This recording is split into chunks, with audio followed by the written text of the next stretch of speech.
মুড়িটাও well well scripted ছিল, পুরো practice করে এসেছিল। মোদি যে নাটক করতে এইসব বিভিন্ন দেশে আসছে, সেইটা বাংলার লোককে জানাতে হবে। ও মুড়ি খেতে আসেনি, ও বাংলার সর্বস্ব খেতে এসেছে।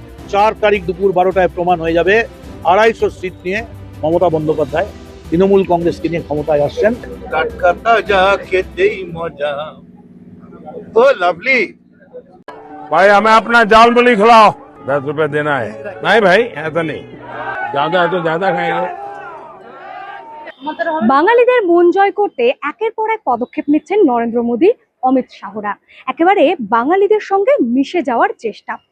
গতকালই নরেন্দ্র মোদী ঝাড়গ্রামে ঝালমুড়ি খেলেন, আর তার পাল্টা প্রতীকী প্রতিবাদ জানানোর জন্য আগরপাড়া স্টেশনে ঝালমুড়ির ডালা হাতে চলে এলেন কামারহাটির তৃণমূল প্রার্থী মদন মিত্র। ঝালমুড়ি নিজেও খেলেন, তৃণমূল কর্মীদের খাওয়ালেন, সঙ্গে স্টেশনে যারা ছিলেন তাদেরও খালেন।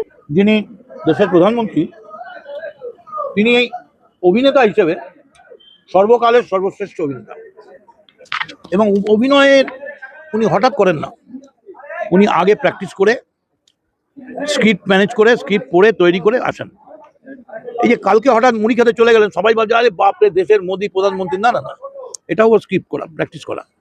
क्या भाई ये झालमुड़ी है, 10 रुपया दे दो, बहुत बढ़िया है, और तुम्हारा बंगाल को सजा देंगे।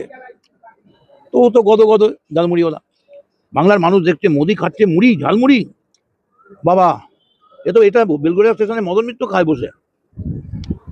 ওরা উনি বললেন আমি সব খাই। রাজাকে জিজ্ঞেস করেছে সাহেব क्या क्या खाते हैं, बोले हम सब खाते हैं, খালি মনুষ্য কি শরীর হয় না, মাথা, মানুষের মাথা ছেড়ে আমি সব খাই। তার মানে সেটা বড় ভয়ঙ্কর। মানে মানুষের মাথাটা খান না, মানুষের গলা, পেট, হাত, পা সব খান। ওরে বাবারে, এ তো সাক্ষাৎ নরমাংস লোভী। এ একটা বড় না, মানে একটা সাংঘাতিক দুষ্কৃতিকারী। উনি মানে মানুষের মাথাটা খালি খান না, এই কারণে খালি মাথাটা খান না, কারণ উনি 150 কোটির দেশে গোটা দেশের মাথা খেয়ে দিয়ে বসে আছেন। সেই জন্য মাথাটা আলাদা করে খায় না। উনি কিছুটা অমিতকে দেন, নিজে দুজনে বসে খায়। ওনার প্রত্যেকটা স্ক্রিপ্টেড, আগে থেকে তৈরি হয়ে আছেন। কি বলবেন, কোনটা মিথ্যে বলবেন। মুড়িটাও ওয়েল স্ক্রিপ্টেড ছিল, পুরো প্র্যাকটিস করে এসেছিল। যেতে যেতে হঠাৎ বলবো ক্যা মুড়িওয়ালা। তার বক্তব্য যে নরেন্দ্র মোদী তিনি আসলে বাঙালিয়ানার নাটক করছেন ভোট পাওয়ার জন্য। আর কি বললেন শুনবো। আগরপাড়া স্টেশন থেকে বেলঘড়িয়া পর্যন্ত ট্রেনে তিনি যাতায়াত করলেন, গান শোনালেন, সবটাই প্রতিবেদনে দেখুন। আমি কি রিক্সাওয়ালা, দিন কি এমন যাবে, বলি গো ও মাধুরী তুমি কি আমার হবে। আমি কি রিক্সাওয়ালা, আমুল ভাজা টাটকা তাজা খেতেই মজা। ও লাভলি এখন অব্দি যা যা বলেছেন, 3000 করে যাবে, 2 কোটি টাকা করে, 2 কোটি মানুষ চাকরি, 15 লক্ষ টাকা করে ব্যাংকে চলে যাবে, একটাও হবে না। কিন্তু মমতা ব্যানার্জি যা যা বলেছেন তার প্রত্যেকটা করে দিয়েছেন। এমনকি লাস্ট যুবসাথী বলে 24 ঘন্টায় অ্যানাউন্স করে ঢুকিয়ে দিয়েছেন। সেই জন্য আমরা এলাম এই মুড়িটা মানুষকে দেখাতে, যে এই মুড়িটা দেখে ধোঁকা খাবেন না। যেমন রাম ধোঁকা খেয়েছিল, রাম আসলে ধোঁকা খাননি, তিনি তো দেবতা সবই জানতেন। সীতা খেয়েছিল। সোনার হরিণ দেখে সীতা বললেন তোরা যে যা বলিস ভাই, আমার সোনার হরিণ চাই। রামচন্দ্রকে বললেন সোনার হরিণ এনে দাও। রাম তো পুরুষোত্তম, সব জানতেন।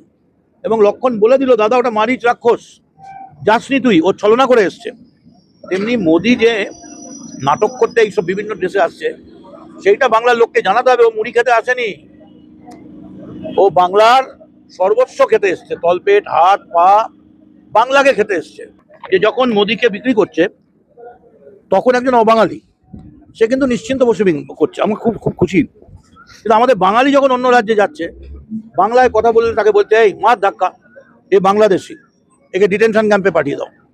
তো এই যে ব্যবহার, একটা অসামাজিক ব্যবহার প্রধানমন্ত্রী। আমরা মানুষের কাছে জানিয়ে দিলাম মোদির এই মুড়ি প্রলোভনে ভুলবেন না। ওটা মারিচ রাক্ষসের মতো সাজা সোনার হরিণ, আসলে ওটা রাক্ষস। মোদি খেতে এসছে এবং নিজেই বলে দিল মাথা ছাড়া সব খেয়ে নেবো। 3 তারিখ রাত্রের পর 4 তারিখ দুপুর 12টায় যদি ক্ষমতা থাকে তো এই বেলঘড়িয়া স্টেশনে আমরা আসবো। যদি মায়ের দুধ খেয়ে থাকে কোনো বিজেপি, सामने से যেন বলে ए जरा मुड़ी दे खाना है, तब मुड़ी नहीं खोजेगा, सोजा एयरपोर्ट को रास्ता पकड़ाएगा, दिल्ली पलाएगा। অথবা বাঙালিদের তাড়িয়ে দেওয়ার মরিয়ার চেষ্টা করছেন। তো বাঙালি হওয়ার চেষ্টা করলে রবীন্দ্রনাথ সান্যাল, বঙ্কিমদা এসব বললে কি করে বাঙালি হবে? বাঙালি হতে গেলে তো এটা বলতে হবে বাংলার মাটি বাংলার জল, আমি বাংলায় গান গাই, আমি বাংলায় কথা বলি। একটা বাঙালি বড় ব্যাপার নয়, বাংলা বাংলা হচ্ছে সব থেকে বড়। এরা বাংলাকে মারার জন্য বাংলাকে খাও, এরা বাংলাকে খাওয়ার জন্য আসছে। ঝালমুড়ি কি রোজ খাওয়া হয়? হ্যাঁ ঝালমুড়ি কি রোজ খাওয়া হয়? হ্যাঁ, ঝালমুড়ি আমি রোজ খাই, পার্টি অফিসে বসে ঝালমুড়ি রোজ খাই, কিন্তু নাটক করার জন্য খাই না। আমরা 5 টাকার ঝালমুড়ি নিয়ে আসি, একটু ছোলা নিয়ে আসি, নিজেরাই অফিসে কাগজের ওপর বিছিয়ে দিই, একটু কাঁচা লঙ্কা পেঁয়াজ দিয়ে খাই, তার সঙ্গে কোনো প্রতিশ্রুতি দিই না। কিন্তু এই যে ও নামবে, কিভাবে নামবে, কখন নামবে, হ্যাঁ, কিন্তু এই মুড়ি খেয়ে যদি মনে করেন বাঙালিকে বোকা বানিয়ে দিয়ে চলে যাব, বাঙালি ভদ্র, বাঙালি মার্জিত, বাঙালি বোকা নয়। বাঙালি যদি বোকা হতো তাহলে আজকে যদি ল্যাপটপ আর কম্পিউটার আজকে থাকতো, রবীন্দ্রনাথ তুড়ি মেরে রোজ একটা করে নোবেল নিতেন, নোবেল শেষ হয়ে যেত, কোম্পানির নোবেল প্রাইজ থাকতো না। আর এরা কি করলো, একটা নোবেল চলে গেল, আনতে পারলো না। পহেলগাঁওয়ে জেহাদি পালিয়ে গেল, এখন বেলঘরিয়ায় জেহাদি ডিক্লেয়ার করছে। জেহাদিরা নাকি এখন বরানগর, কামারহাটি, খর্দা, ভবানীপুর এসব জায়গায় নাকি জেহাদিরা এসছে। তোমরা কি করছো, ঘাস কাটছো? তারপরে তোমাদের ধরার ছিল এই যে আমাদের প্রার্থীর বাড়িতে যাচ্ছ, তো এখানেই তো সব ছিল, কেউ তো অনলুতে ছিল না। মুড়ি খেতে খেতে তার বাড়িতে তার আগে যেতে পারতে। এই যে এখন করছো, একদিকে ধমকাচ্ছ, একদিকে চমকাচ্ছ, একদিকে নাটক করছো, একদিকে পয়সা বেরাচ্ছ, একদিকে ইলেকশন কমিশনারকে দিয়ে 91 লাখ নাম কাটাচ্ছ, কিন্তু তারপরেও 4 তারিখ দুপুর 12টায় প্রমাণ হয়ে যাবে 250 সিট নিয়ে মমতা বন্দ্যোপাধ্যায় তৃণমূল কংগ্রেসকে নিয়ে ক্ষমতায় আসছেন, 250 সিট নিয়ে 4 বারের জন্য মুখ্যমন্ত্রী হয়।